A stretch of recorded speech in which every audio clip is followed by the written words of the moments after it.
Hello दोस्तों, स्वागत है आपका अपने चैनल अखंड नॉलेज में। तो दोस्तों, आज हम बात करने वाले हैं विज्ञान भैरव तंत्र में भगवान शिव द्वारा बताई गई ध्यान विधियों में से तीसरी ध्यान विधि के बारे में।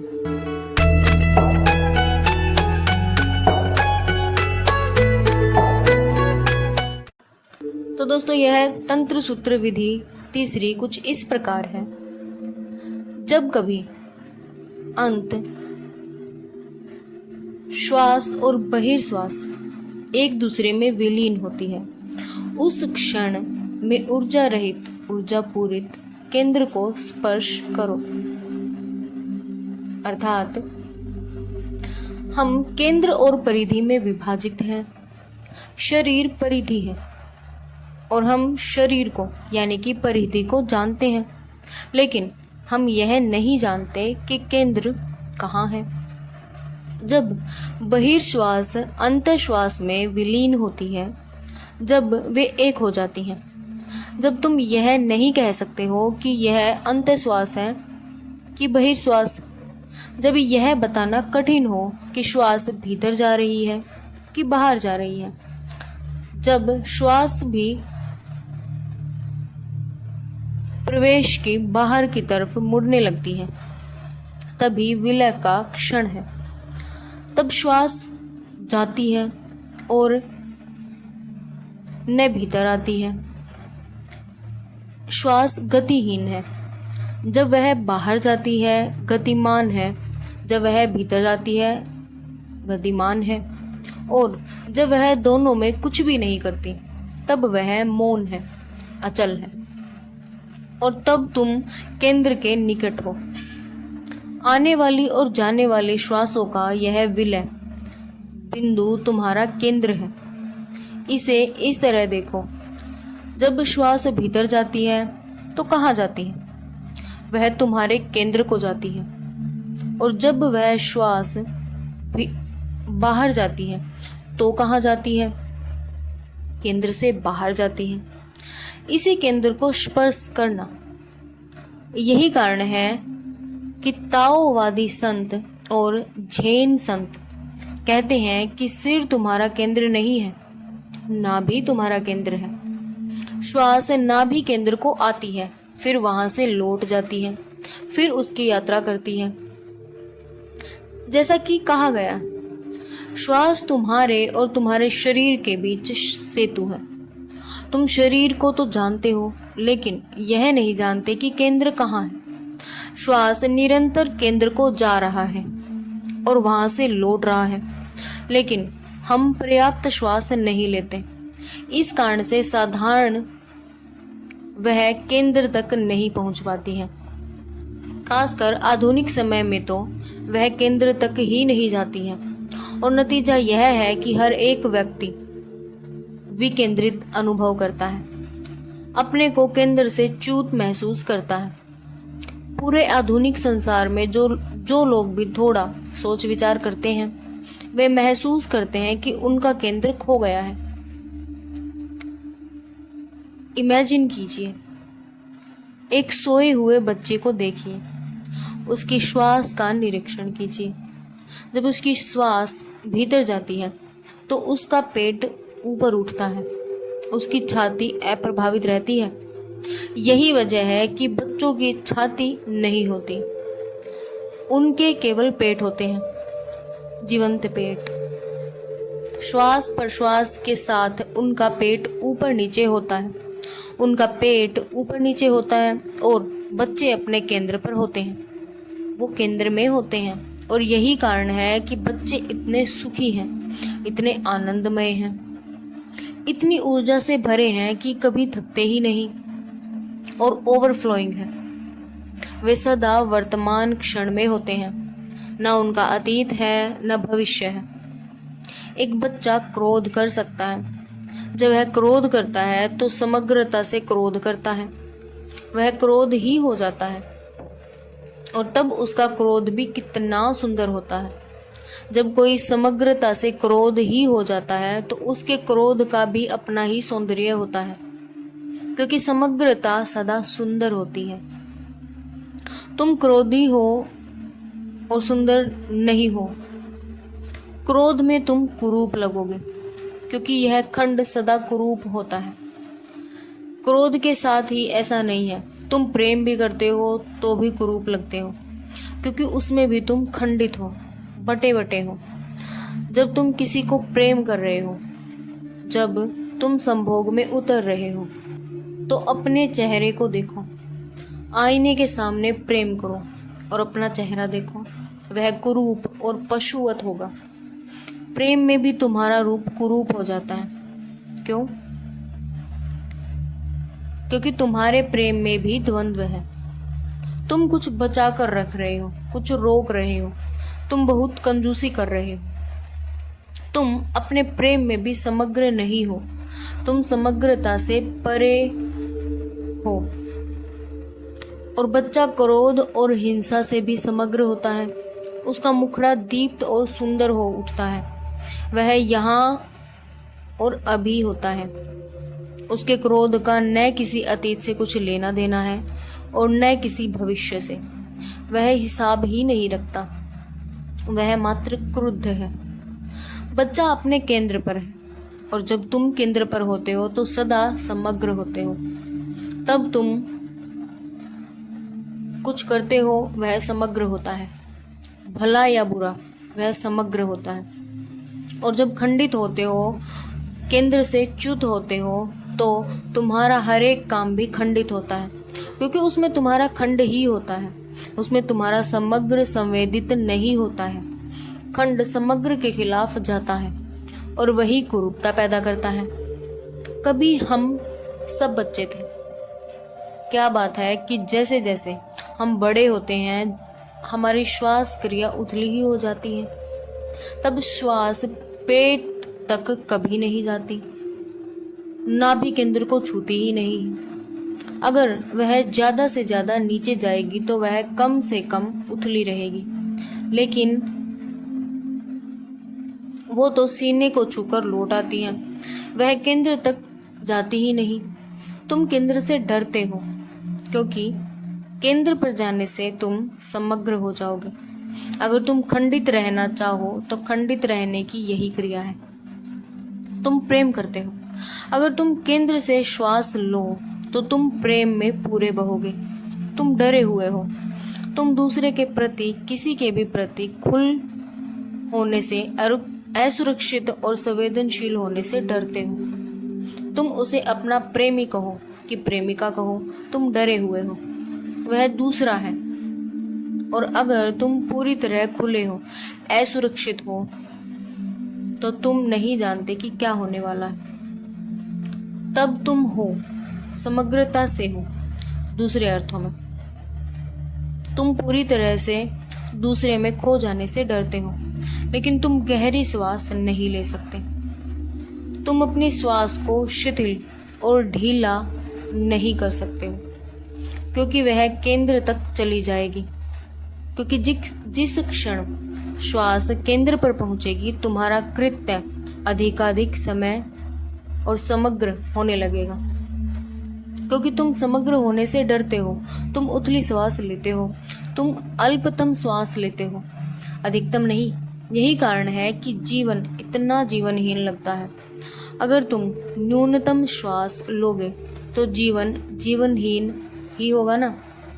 तुम जीते भी न्यूनतम हो, अधिकतम नहीं। तुम अधिकतम जियो तो जीवन अतिशय हो जाएगा, लेकिन तब कठिनाई होगी। यदि जीवन अतिशय हो तो तुम न पति हो सकते हो और न ही पत्नी। सब कुछ कठिन हो जाएगा।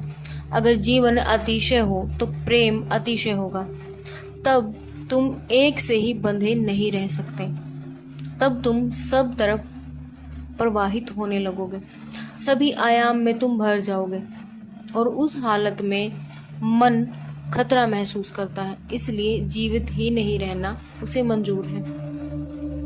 तुम जितने मृत होगे उतने सुरक्षित होंगे। जितने मृत होंगे उतना ही सब कुछ नियंत्रण में होगा। तुम नियंत्रण करते हो तो तुम मालिक हो, क्योंकि नियंत्रण करते हो इसलिए अपने को मालिक समझते हो। तुम अपने क्रोध पर, अपने प्रेम पर, सब कुछ पर नियंत्रण कर सकते हो, लेकिन यह नियंत्रण ऊर्जा के न्यूनतम तक पर ही संभव है। कभी न कभी हर आदमी ने यह अनुभव किया होगा कि वह अचानक न्यूनतम से अधिकतम तल पर पहुंच गया। तुम किसी पहाड़ पर चले जाओ, अचानक तुम शहर से, उसकी कैद से बाहर हो जाओगे। अब तुम मुक्त हो, विराट आकाश और हरा जंगल है, बादलों को छूता शिखर है। अचानक तुम गहरी सांस लेते हो सकता है उस पर तुम्हारा ध्यान नए को छूता हो। अचानक तुम गहरी सांस लेते हो सकता है उस पर तुम्हारा ध्यान न गया हो। अब जब पहाड़ जाओ तो इसका ख्याल रखना, केवल पहाड़ के कारण बदलाहट नहीं मालूम होती है, श्वास के कारण मालूम होती है। तुम गहरी सांस लेते हो और कहते हो तुमने केंद्र छू लिया है। क्षण भर के लिए तुम समग्र हो गए हो और सब कुछ आनंदपूर्ण है। वह आनंद पहाड़ से नहीं, तुम्हारे केंद्र से आ रहा है। तुमने अचानक उसे छू लिया है। शहर में तुम भयभीत थे, सर्वत्र दूसरा मौजूद था और तुम अपने को काबू में किए रहते थे। न रो सकते थे, न हंस सकते थे। कैसे दुर्भाग्य! तुम सड़क पर गा भी नहीं सकते थे, नाच नहीं सकते थे। तुम डरे डरे थे। कहीं सिपाही खड़ा था, कहीं पुरोहित, कहीं जज खड़ा था, कहीं राजनीतिज्ञ, कहीं नीतिवादी। कोई न कोई था कि तुम नाच नहीं सकते थे। बर्ट्रैंड रसेल ने कहीं कहा है कि मैं सभ्यता से प्रेम करता हूँ, लेकिन हमने यह सभ्यता भारी कीमत चुकाकर हासिल करी है।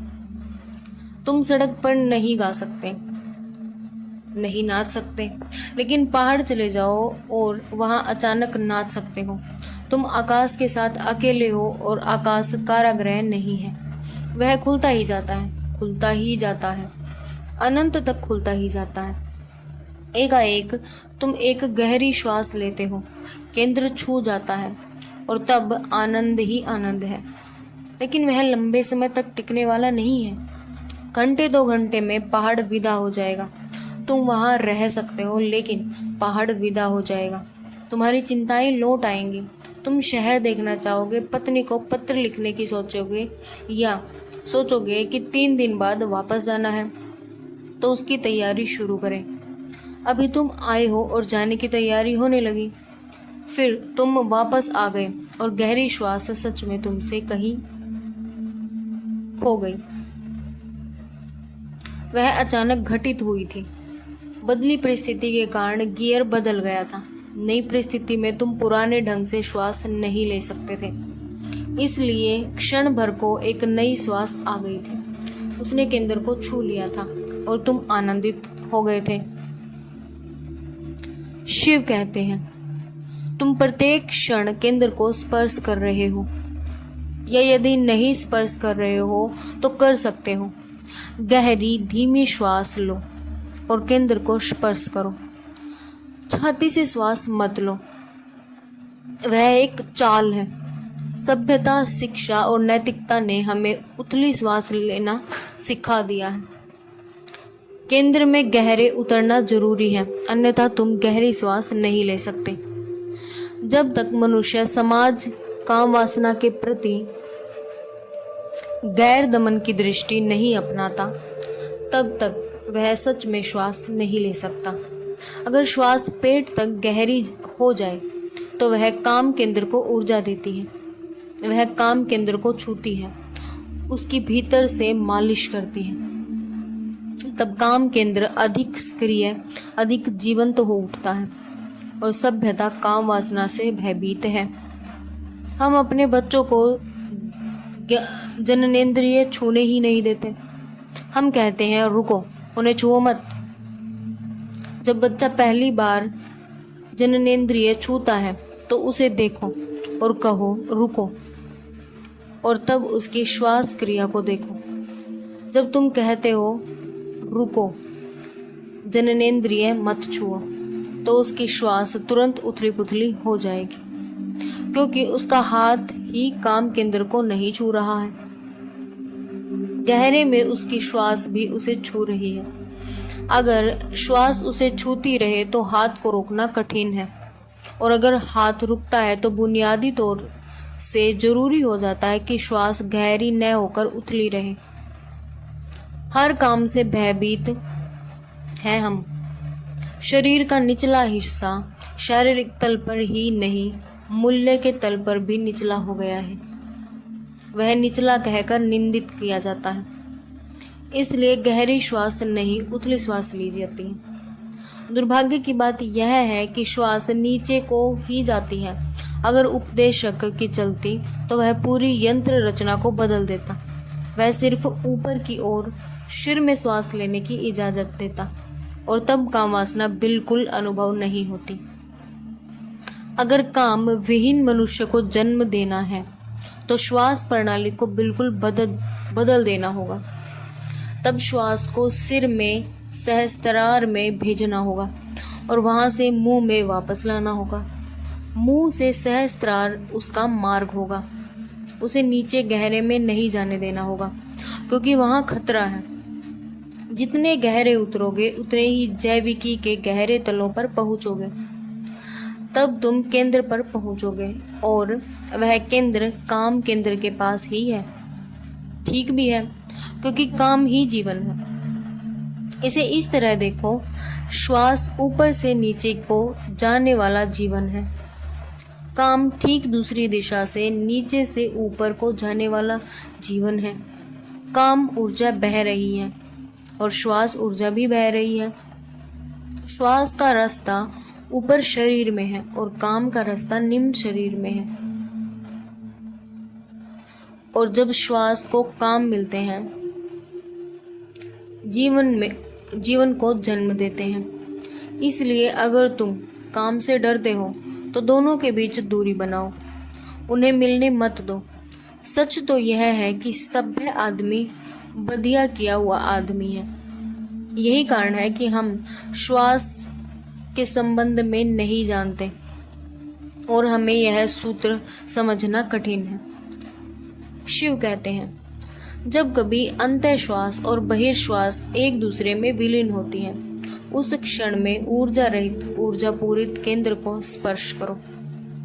शिव परस्पर विरोधी शब्दावली का उपयोग करते हैं। ऊर्जा रहित, ऊर्जा पूरित। वह ऊर्जा रहित है क्योंकि तुम्हारे शरीर, तुम्हारे मन उसे ऊर्जा नहीं दे सकते। तुम्हारे शरीर की ऊर्जा और मन की ऊर्जा वहां नहीं है। इसलिए जहां तक तुम्हारे तादात्म्य का संबंध है, वह ऊर्जा रहित है। लेकिन वह ऊर्जा पूरित है क्योंकि उसे ऊर्जा का जागतिक स्रोत उपलब्ध है। तुम्हारे शरीर की ऊर्जा को ईंधन है, पेट्रोल जैसी। तुम कुछ खाते पीते हो तो उससे ऊर्जा बनती है। खाना पीना बंद कर दो और शरीर मृत हो जाए, तुरंत नहीं, कम से कम 3 महीने लगेंगे, क्योंकि तुम्हारे पास पेट्रोल का एक खजाना भी है। तुमने बहुत कम ऊर्जा लगाई थी और बहुत ज्यादा ऊर्जा जमा की थी, जो कम से कम 3 महीने काम दे सकती है। शरीर चलेगा, उसके पास जमा ऊर्जा थी और किसी आपातकाल में उसका उपयोग हो सकता है। इसलिए शरीर ईंधन ऊर्जा है। केंद्र को ईंधन ऊर्जा नहीं मिलती। यही कारण है कि शिव उसे ऊर्जा रहित कहते हैं। वह तुम्हारे खाने पीने पर निर्भर नहीं है, वह जागतिक स्रोत से जुड़ा है, वह जागतिक ऊर्जा है। इसलिए शिव उसे ऊर्जा रहित, ऊर्जा पूरित केंद्र कहते हैं। जिस क्षण तुम उस केंद्र को अनुभव करोगे, जहां से श्वास आती जाती है, जहां श्वास विलीन होती है, उसी क्षण तुम आत्म उपलब्ध हो जाओगे। तो आज के लिए बस इतना ही। नेक्स्ट विधि हम नेक्स्ट वीडियो में करेंगे। धन्यवाद।